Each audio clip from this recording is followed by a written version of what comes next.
जय श्री ओम नमः सिद्धिभ्यो ओम नमः सिद्धिभ्यो ओम नमः सिद्धिभ्यो। नमो अरहन्ताणं नमो सिद्धाणं नमो आयर्याणं नमो वज्राययाणं नमो लोये सवसाहुणम्। तीन भुवन में सार वीतराग विज्ञानता शिव स्वरूप शिवकार नमो योग समाधि के।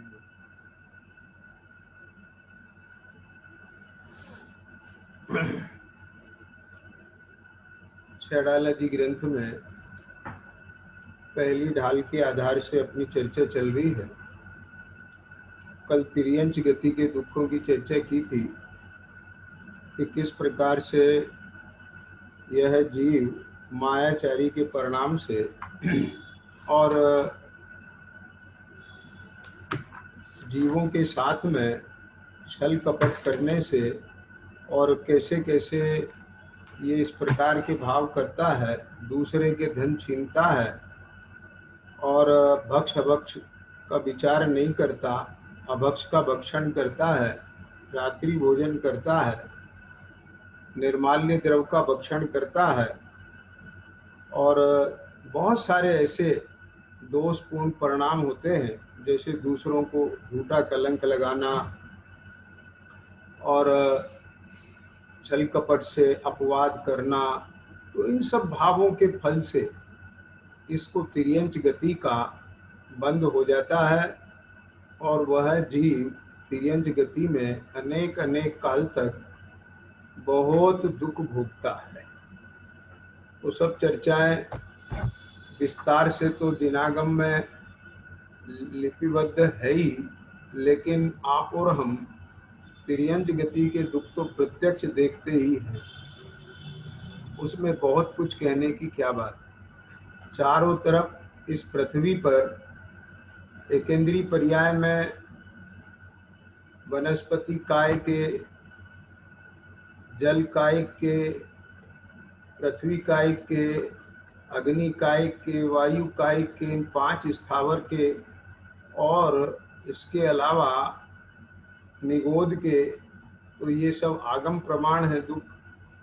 और 2 इंद्रिय आदि जितने भी असंगी पंचेंद्रिय तक के ये सब दुख हैं तिर्यंचों के, ये सब हमारे से अछूते नहीं हैं। चारों तरफ हम अपने आसपास और अधिक देखें तो बहुत कुछ आजकल इसमें दिखाए जाते हैं कि बहुत सारे ऐसे चैनल हैं जो जंगल के दृश्य दिखाते हैं।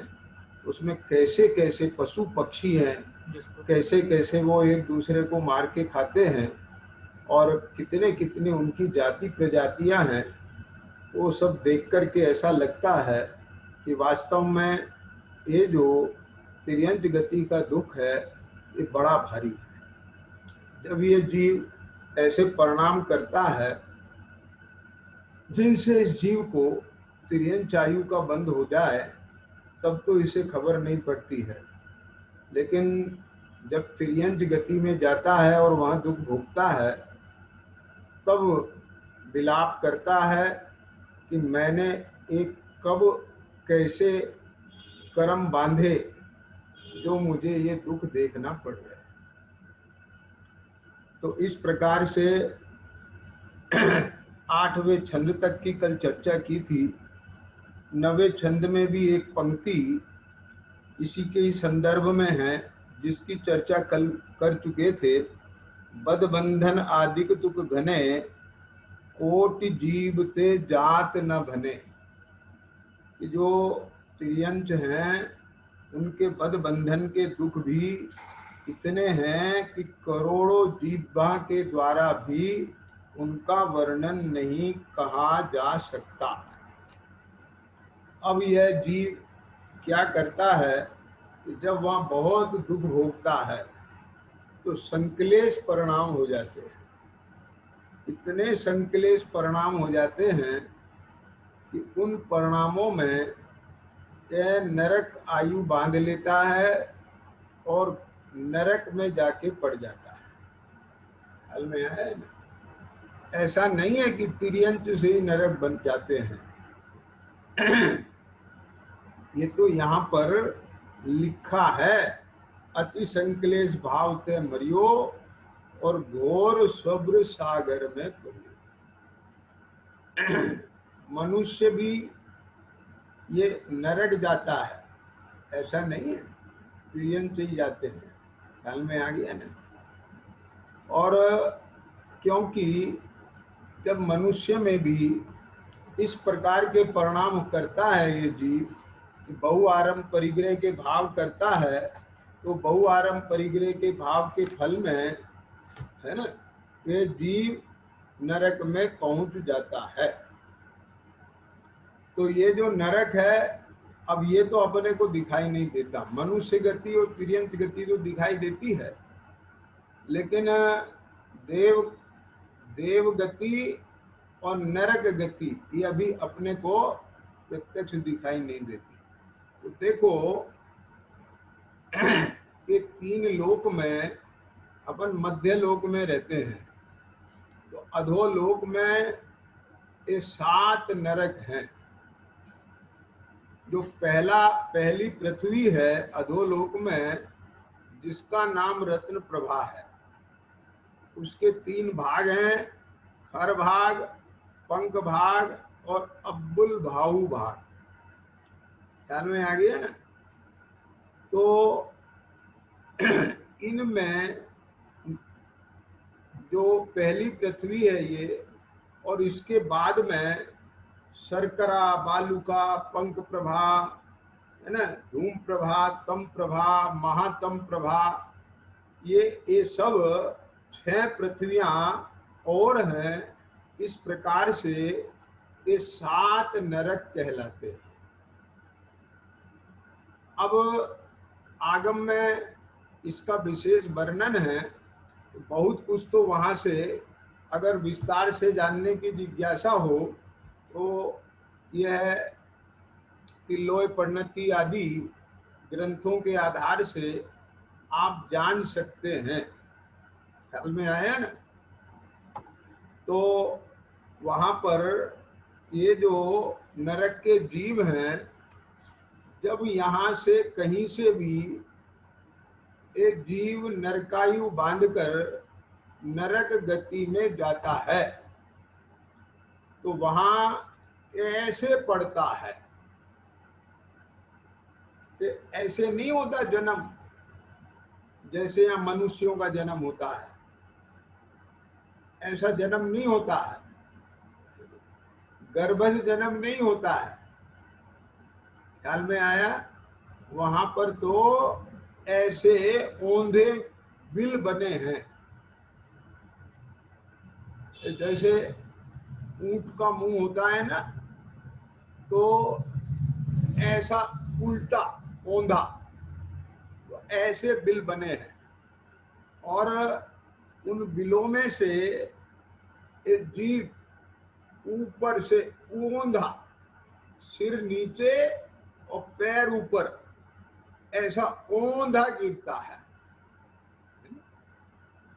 जैसे कोई बॉल ऊपर से गिरे ना, गेंद, और धरती पे गिर के फिर उछलती है, फिर गिरती है, फिर उछलती है, फिर गिरती है।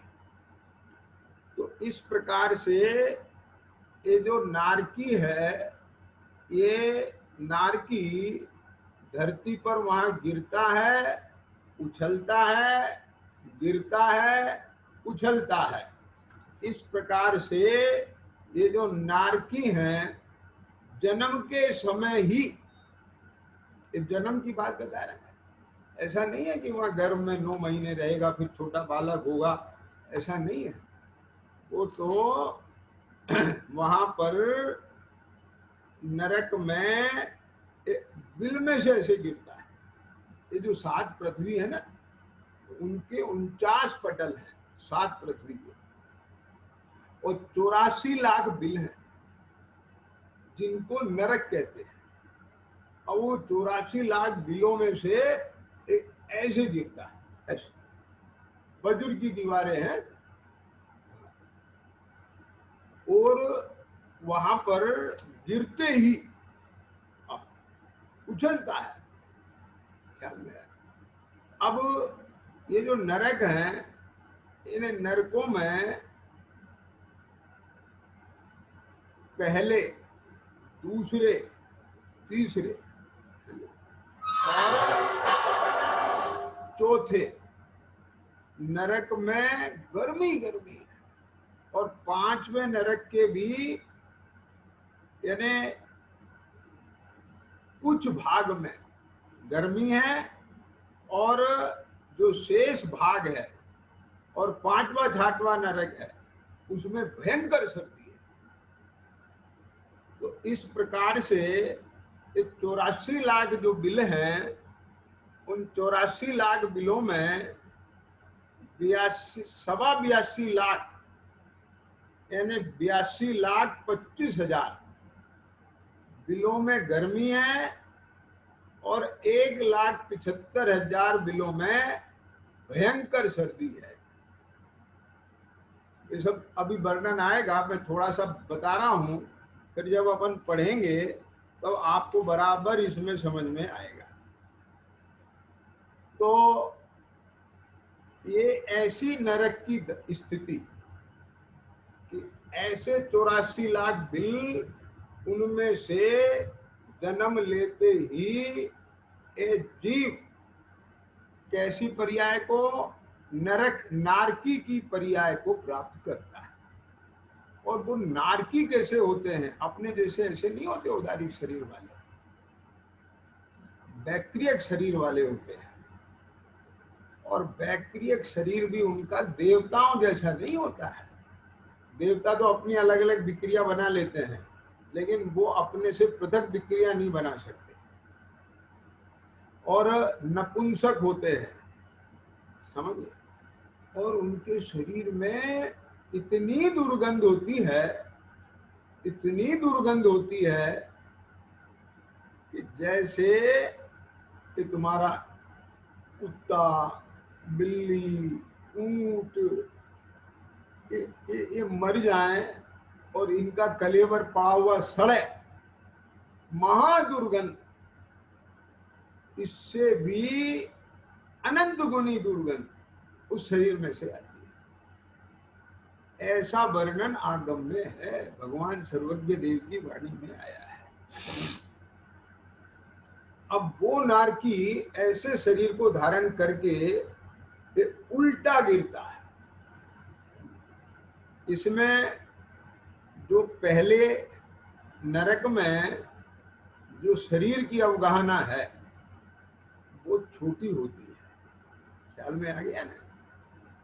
वो 3 हाथ की होती है, और 7वें नरक में जो उत्कृष्ट अवगाहना होती है वो 500 धनुष की होती है।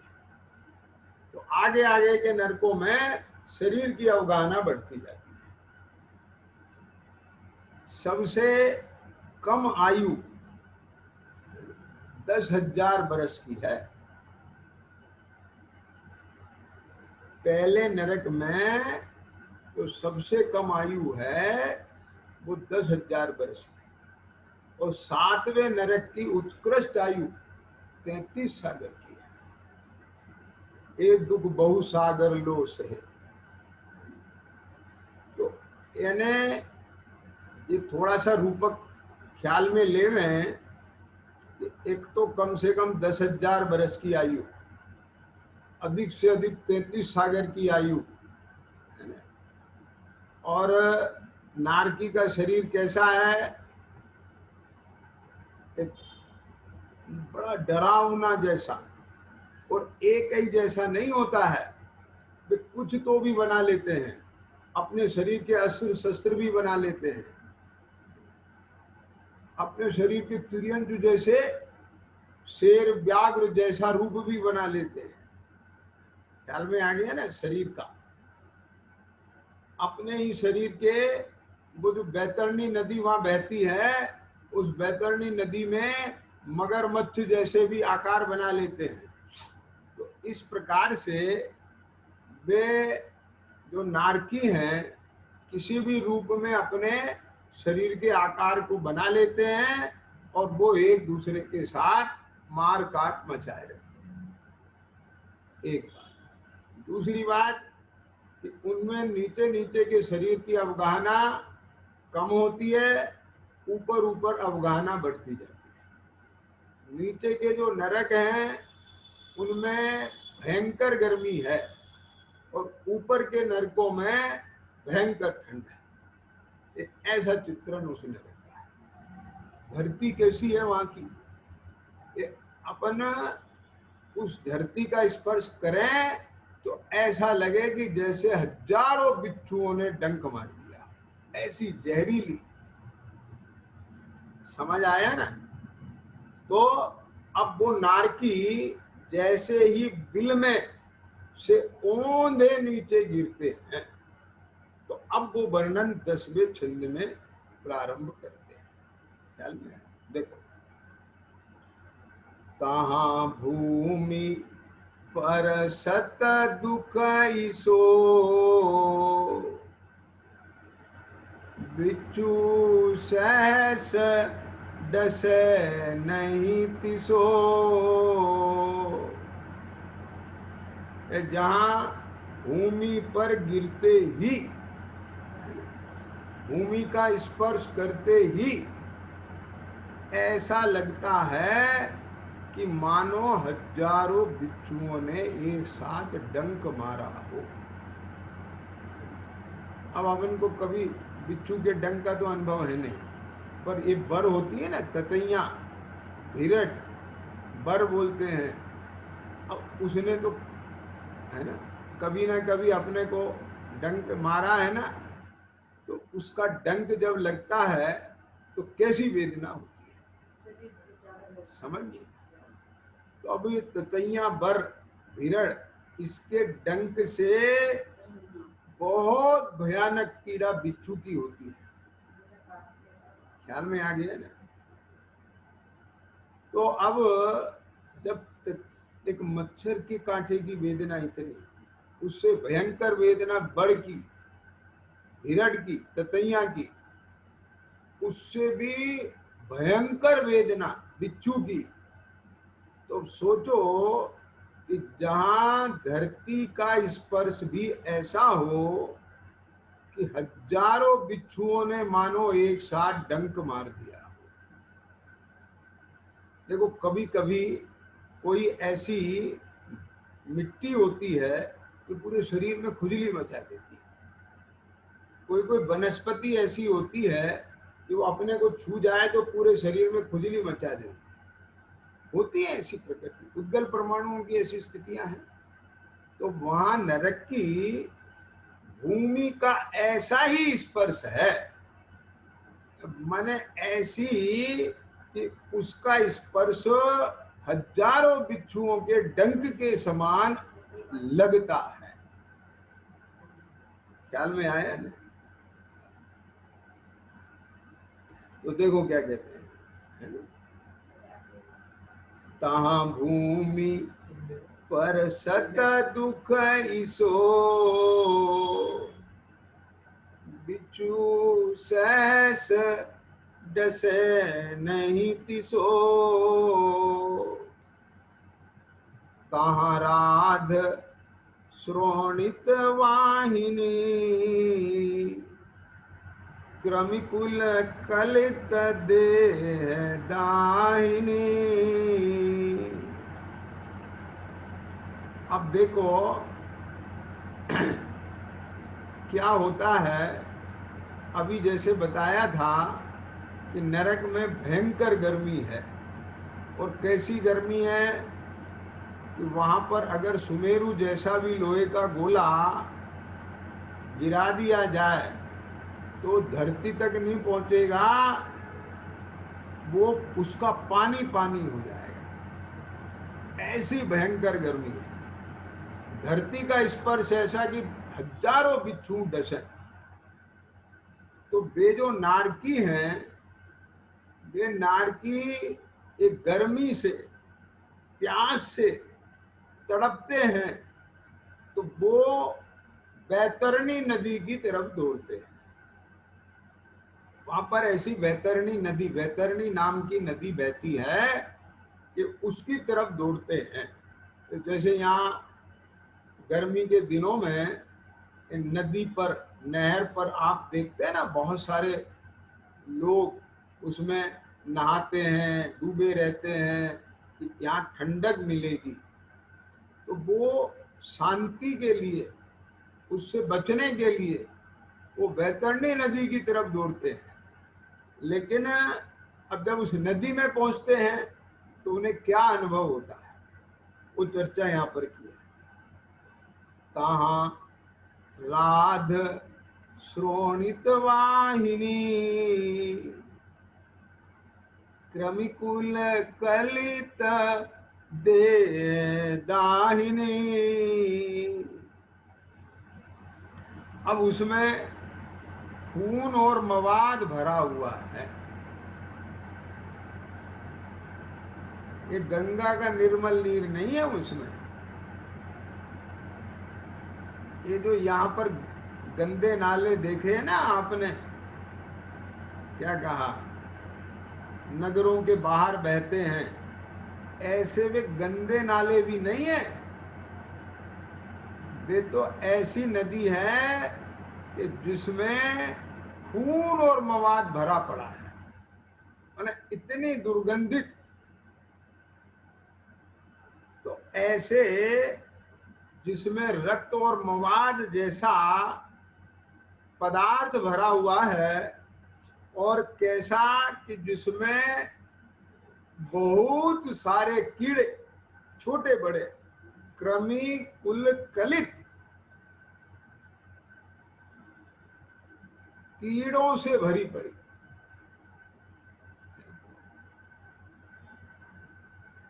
दिल मिला रहे हैं जैसे मानो। और कैसी है कि शरीर में दाह उत्पन्न करे। गए थे ठंडक लेने के लिए और उसका स्पर्श करते ही और दाह उत्पन्न हो। और इतना ही नहीं है, आचार्य लिखते हैं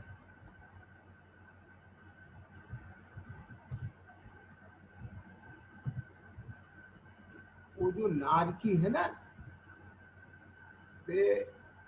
उस नदी में जब वो दूसरा नारकी पहुंचता है, और जैसे यहां पर आप देखते हैं ना कि वो मगरमच्छ निगल जाता है, ऐसे वहां भी ये जो परस्पर में ऐसे लड़ते हैं, वहां पर हर समय मार काट है, तो वो मगरमच्छ बन जाता है। इस प्रकार का शरीर बना लेता है और वो दूसरे नारकी को वहां पर काटता है, मारता है, घात करता है। कहने का तात्पर्य यह है कि एक क्षण के लिए भी वहां साता नहीं है। जिस समय से यह नारकी जन्म लेता है तब से, और पूरे कम से कम 10,000 बरस और अधिक से अधिक 33 सागर, इतने लंबे काल में बस दुख ही दुख है। कैसा?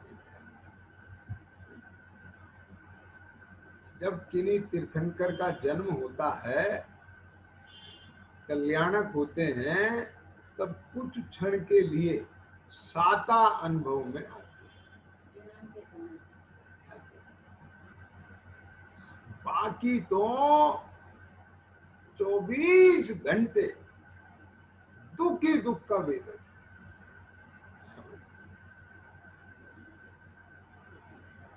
कहाँ भूमि पर सत दुख सो, बिचू सैस डसे नहीं तिसो। कहाँ राध श्रोणित वाहिनी क्रमिकुल कलित देह दाहिनी सेमर तरु दल जुत असि पत्र असि जो देह विदारे तत्र मेरु समान लोह गल जाए ऐसी शीत उष्णता थाए। अब जैसे ये चर्चा की है कि ये जो नरक के जीव हैं, अब ये नरक के जीव कैसे होते हैं, ख्याल में आया ना कि वहां पर जब ऐसी भयंकर गर्मी है तो नदी की तरफ दौड़ते हैं तो वहां उनको भयंकर वेदना, और वृक्ष की छाया के लिए वृक्ष के समीप जाते हैं तो वहां के वृक्ष भी कैसे हैं, सेमर तरु, सेमर वृक्ष है वहां पर, उनका नाम क्या है, सेमर वृक्ष। लेकिन जैसे ही नारकी वहां पहुंचा और उसका पत्ता टूट के गिरता है शरीर पर, ख्याल में आया ना, लेकिन उस पत्ते के गिरते ही नारकी को ऐसा लगता है मानो तलवार गिर गई, शरीर का खंड कर देती है। वो पत्ता इतना नोकी कटीला है, वो समझ, शरीर खंड खंड हो गया, उस टुकड़े कर दिए उसे। अब आप सोचेंगे कि जब शरीर के टुकड़े कर दिए तो अब क्या हुआ, फिर तो मर गया वो ना। ये बहुत बड़ी विचित्रता है। नारकी आत्मघात नहीं कर सकता। अगर वो आत्मघात कर सकता तो फिर कोई उस नरक के दुख को नहीं भोगता, सब आत्मघात कर लेते। जितनी आयु लेके गया है वो पूरी आयु वहां भोगना पड़ती है। बैक्टीरियक शरीर ऐसा है जैसे पारा देखा है आपने, एक चमकीला, अरे थर्मामीटर में होता है कि नहीं, व्हाइट कलर का ऐसा सिल्वर कलर जैसा लिक्विड भरा रहता है उसमें है, जो आगे बढ़ता है वो पारा होता है।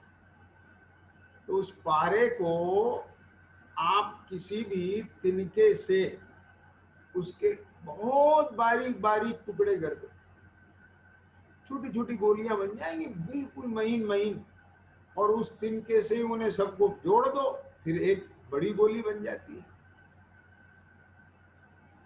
तो जिस प्रकार से वो पारे के अनेक खंड होने पर भी फिर वापस जुड़ जाते हैं, इसी प्रकार उन नारकियों का बैक्टीरियक शरीर भी खंड खंड होने पर फिर वापस जुड़ जाता है।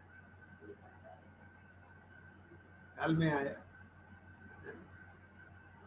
तो अब देखो क्या क्या कह रहे हैं यहां पर कि वो दुखी होकर के नदी के पास जाएं तो वेदना, वृक्ष की शरण में जाएं तो वेदना। ख्याल में? और बताएं कि जब नारकी मुदगर लेकर उनके वहां नरक में जितने भी सामग्री है वो सब असाता देने वाली सामग्री है, अशुभ सामग्री है।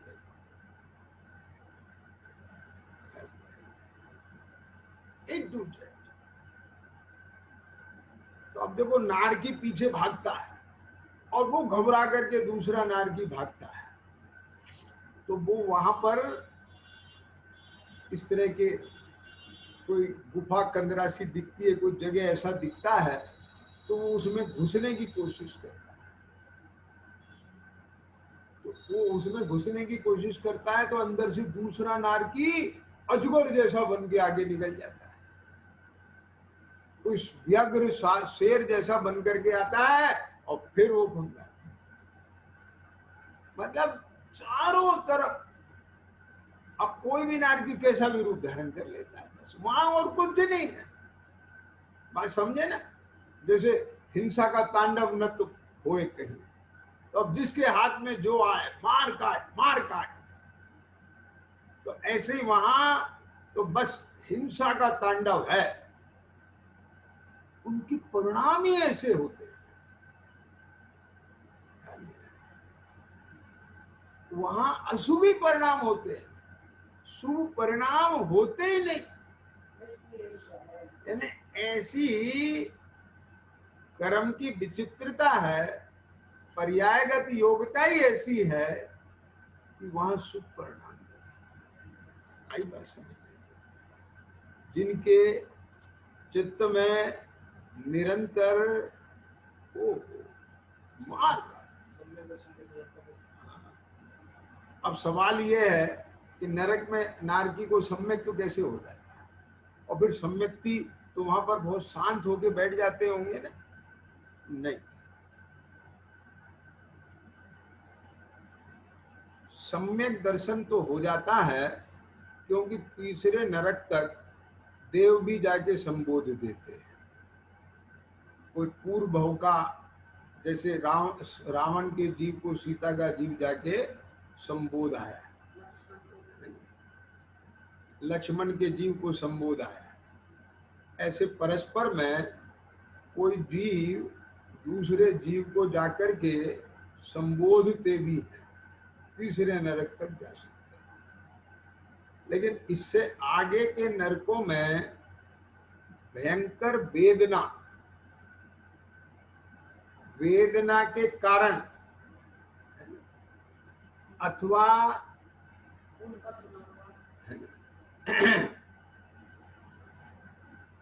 वहां पर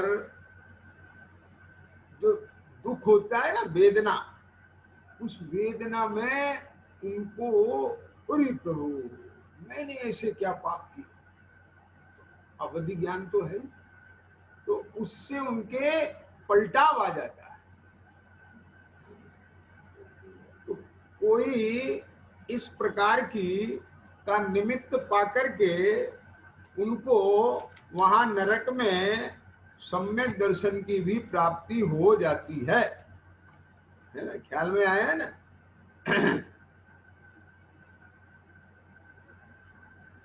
लेकिन आप ध्यान रखना कि सम्यक दर्शन होने के बाद भी यद्यपि वो सम्यक्ति नारकी के मारकाट करने का अभिप्राय तो नहीं रहता, तो भी लेस्याओं की बलवत्ता से और वहां जो कषायों का उदय होता है उसकी बलवत्ता से, ख्याल में आ गया ना, उन नारकियों के भी जो सम्यक्ति हैं उनके भी ऐसे परिणाम होते हैं कि वे भी वहां पर उसी जाति की मार काट में लगे रहते। क्या करा जाए, ऐसा ही उदय है वहां पर। चलिए, तो अब ये सवाल आया था कि ऐसी स्थिति में वहां पर जो नरक के नारकी हैं उनको सम्यक की प्राप्ति कैसे हो जाती है? ख्याल में आ गया ना? तो सम्यक की प्राप्ति हो जाती है, और सम्यक की प्राप्ति होने पर भी, है ना, यद्यपि ख्याल में आया वो किसी को मारना नहीं चाहता है, तो भी कसायों की प्रबलता और कर्म का उदय ऐसा है कि वो वहां पर चाहता नहीं है तो भी उसके परिणाम होते हैं और उसका शरीर भी उसी प्रकार से अस के रूप में परिवर्तित होता रहता है और वो भी सब वहां पर इसी प्रकार की स्थिति चलती है। अब यहां भी देखो ना कि कोई भी सम्यक्ति जीव है, गृहस्थ है, तो गृहस्थ सम्यक्ति जीव क्या वो अभिप्राय से कोई पाप करना चाहता है ना, लेकिन तो भी पाप रूप परिणाम होते हैं ना, ऐसा समझ। तो अब आगे चलते हैं, देखो मेरु समान लोह गल जाए, ऐसी शीत उष्णता थाए। तो अभी जैसे चर्चा की कि वहां पर भयंकर गर्मी है और भयंकर ठंड है, तो ठंड आगे के नरकों में कितनी है कि मेरु समान लोह भी जैसे ठंड में बिखर जाता है। ठंड इतनी होती है कि उसमें लोहे का जो गोला है वो बिखर जाता है। ख्याल में आ गया ना, गलता तो नहीं है लेकिन जैसे ठंड में चटक करके उसके टुकड़े टुकड़े हो जाते हैं, बिखर जाता है। तो इतनी ठंड है, तो ऐसे भयंकर गर्मी में और भयंकर ठंड में वे नारकी इतने लंबे समय तक रहते हैं। अब सवाल यहाँ ये भी होता है कि साहब वो सागर कितना बड़ा है, थोड़ा उसकी भी चर्चा कर देते हैं ना। कि कम से कम 10,000 बरस और अधिक से अधिक 33 सागर तक ये जीव ऐसे नरक में जाके रहता है। तो वो सागर का प्रमाण कितना है उसकी भी चर्चा करें ना।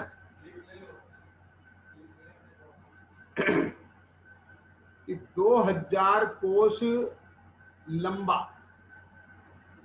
2000 कोस चौड़ा और 2000 कोस गहरा गोलाकार। आप समझ गए, 2000 कोस चौड़ा, 2000 कोस गहरा, 2000 कोस लंबा, ऐसा गोलाकार आप गड्ढा खोदो। अब वो संभव ही नहीं है, तो अपने ज्ञान में ले सकते हैं। समझ गया ना।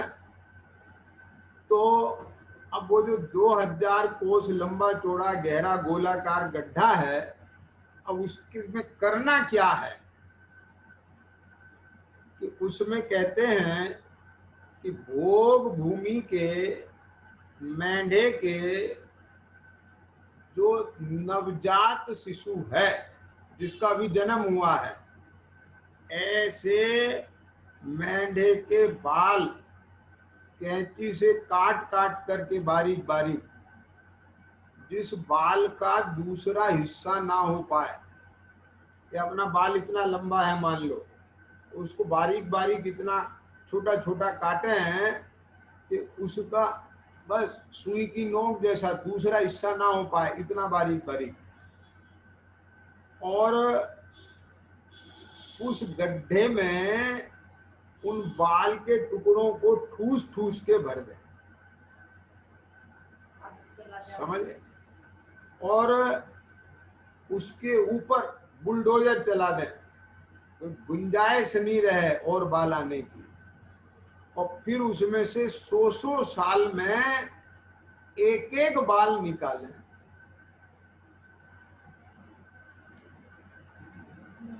कितने साल में?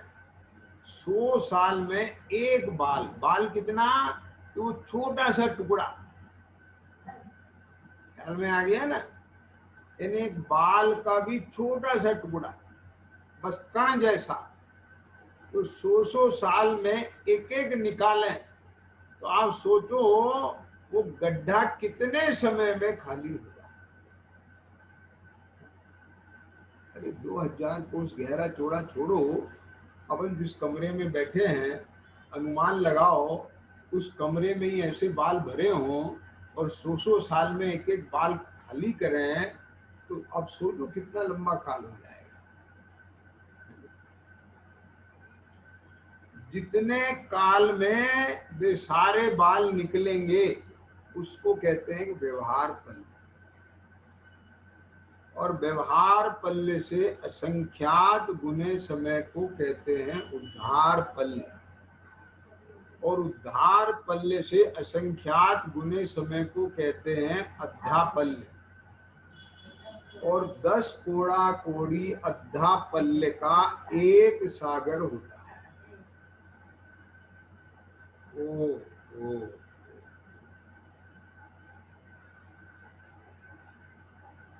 आप समझो, अभी ये स्थिति की चर्चा चल रही है ना, ये इतना लंबे काल तक अब ऐसे वातावरण में रहना पड़े,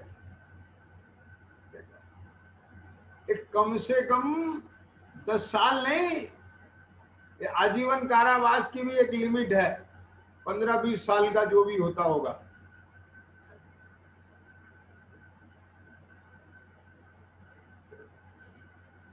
सौ 50 साल नहीं, कम से कम तो 10,000 बरस है, और पानी की बूंद जैसा है 33 सागर के सामने, तो सागर में बूंद।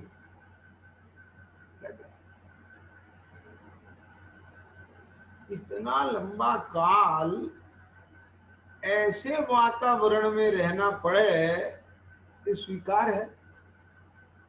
सोच सकते हैं अपन? आज की तारीख में बोलो, कल्पना कर सकते हैं? बोलो।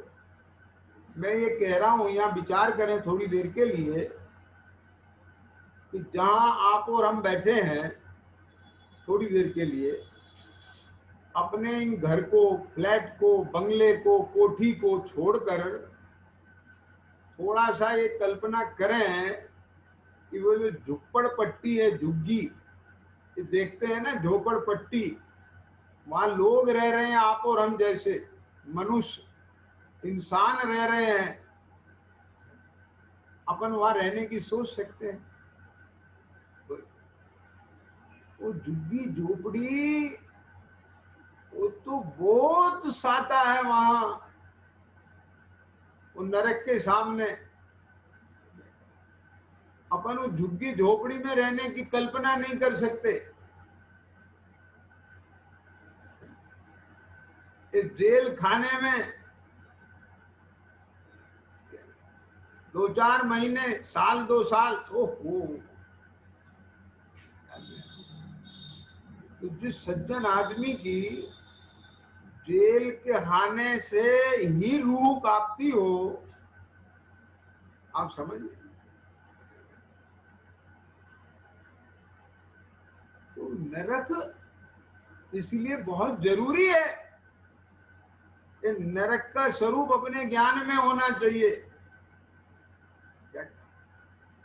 ये नरक का वातावरण कैसा है, इसकी तरफ से आंख नहीं मूंदना चाहिए क्या? आप समझे? अरे भाई, ये मैं नहीं कह रहा हूं, आचार्यों ने लिखा है। क्या समझ में आई बात? समझे ना? क्या देखो,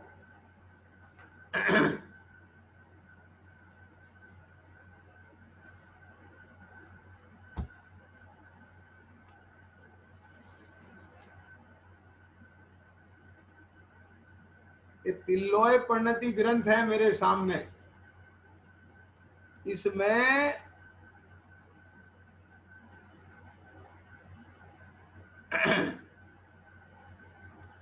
355 नंबर क्या कहा, और 356 नंबर और 357 नंबर। क्या समझ में आई बात? ये जो गाथा है ये मैं आपको पढ़ के बताता हूं। सम्यक्त्व रूपी रत्न पर्वत के शिखर से क्या, सम्यक्त्व रूपी रत्न पर्वत के शिखर से मिथ्यात्व भाव रूपी पृथ्वी पर पतित हुआ प्राणी नरकादि पर्यायों में अत्यंत दुख को प्राप्त कर निगोध में प्रवेश करता है। क्या आप समझे?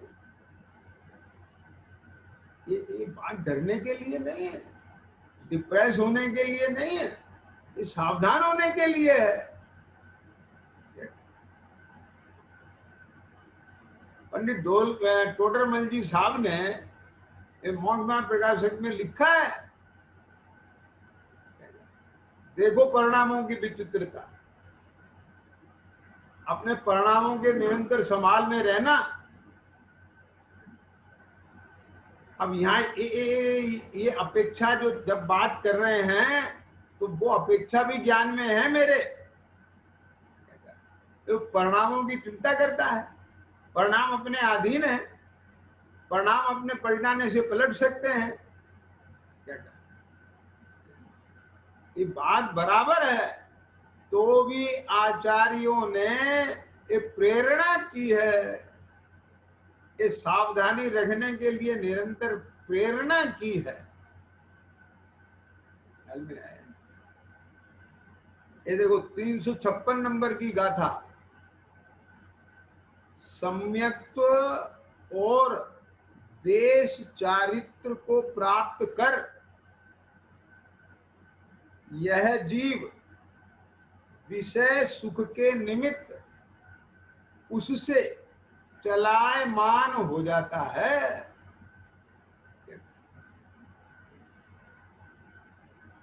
अब आप देखो,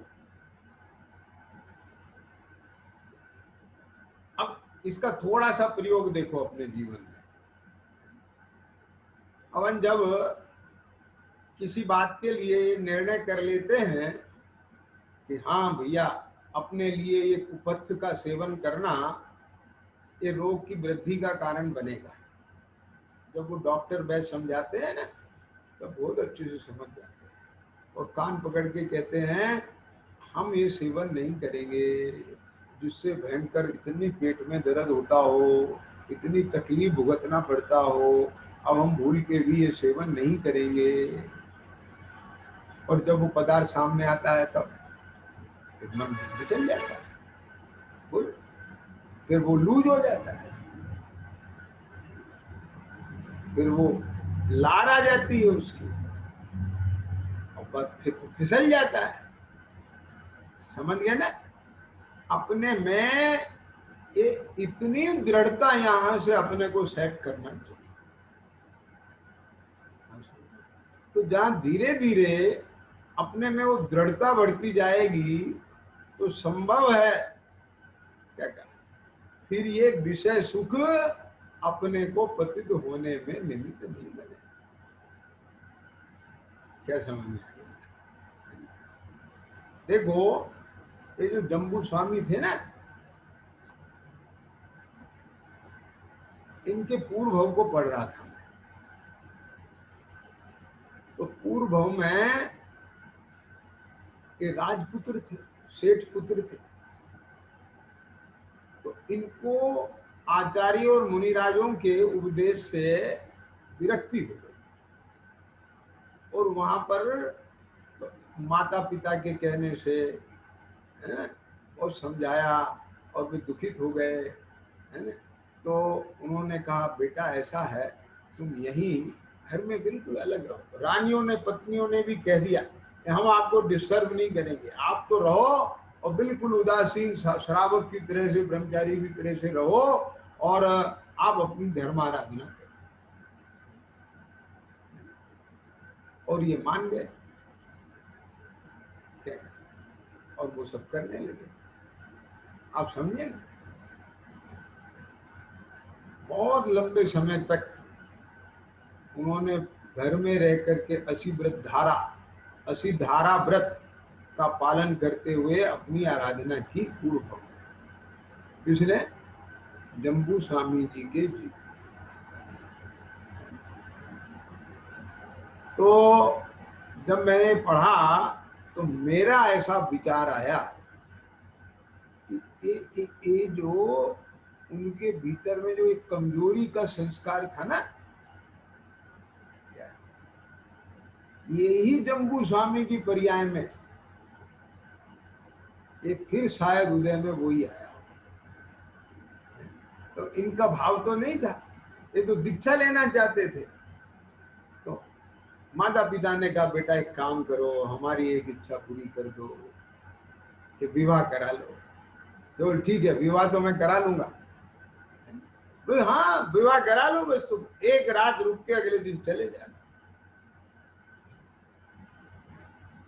हाँ ठीक है, मान लो।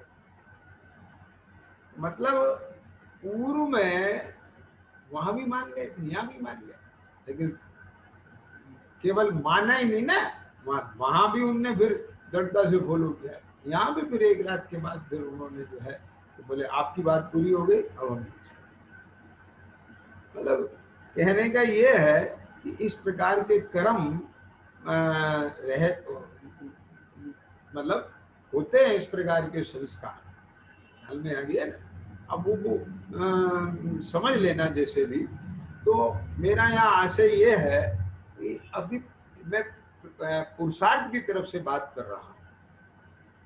पर्यायगत योग का भी माना अभी से अपन छोटी बचत महाबचत, छोटी सावधानी बड़ी सावधानी, छोटी छोटी सजगता उससे बनती है बड़ी सजगता। तो अभी ये चीज देखो ना क्या लिख रहे हैं यहाँ पर, क्या समझ में आई बात? यति वृषभ आचार्य ये तिलोय परिणति ग्रंथ में ये क्या लिख रहे हैं कि सम्यक्त्व और देश चारित्र को प्राप्त कर यह जीव विषय सुख के निमित्त उससे माने सम्यक और चारित्र से चलायमान हो जाता है। अब सम्यक से चलायमान हो गया, देश चारित्र से चलायमान हो गया,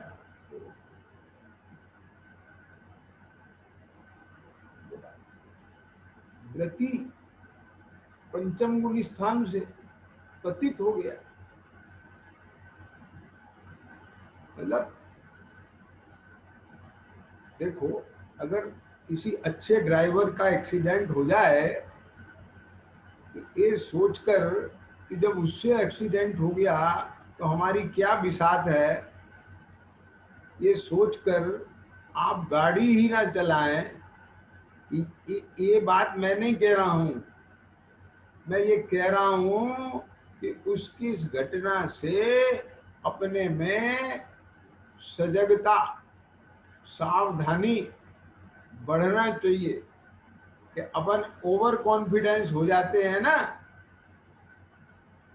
मैंने हमारा कुछ नहीं, और वो ओवर कॉन्फिडेंस से जो लापरवाही आ जाती है तो वो ही तो गिराती है। कैसे?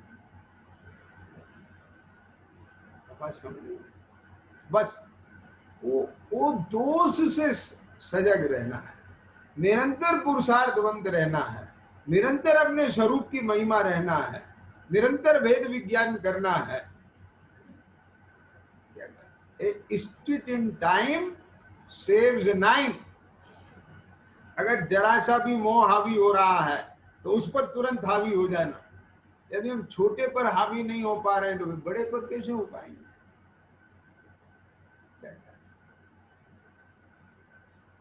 शत्रु को और रोग को और कर्ज को कभी छोटा नहीं समझना।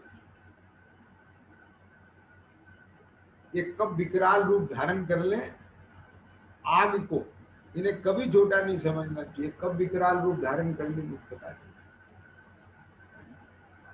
अब ये विकार शत्रु ही तो है ना, ये मोह शत्रु ही तो है ना, राग द्वेष शत्रु ही तो है ना, कसाय शत्रु ही तो है ना। छोटा नहीं समझना, चलायमान हो जाता है और इसलिए वह नरकों में अत्यंत दुख को भोग कर निगोद में प्रविष्ट हो जाता है। क्योंकि देखो, सम्यक होने के बाद अगर सम्यक छूट जाए और जीव मिथ्यात्व में चला जाए तो अर्ध पुद्गल परावर्तन तक संसार में भटक सकता है। तो अब वो फिर ऐसे भटकता है, नरक में जाता है, फिर वहां से निगोद में चला जाता है और फिर वहां से निकलता है। मुक्ति तो होएगी, ये तो गारंटी की बात है। सब अर्ध पुद्गल परावर्तन कितना लंबा होता है, ऐसा रत्न मिलने के बाद भी, ऐसा तत्व ज्ञान मिलने के बाद भी क्यों ऐसी लापरवाही है अपने भीतर, क्यों ऐसा प्रमाद खड़ा हो, क्या समझ में? या ये नहीं सोचना भगवान के ज्ञान में ऐसा ही झलक रहा होगा तो, क्या समझ में आई बात?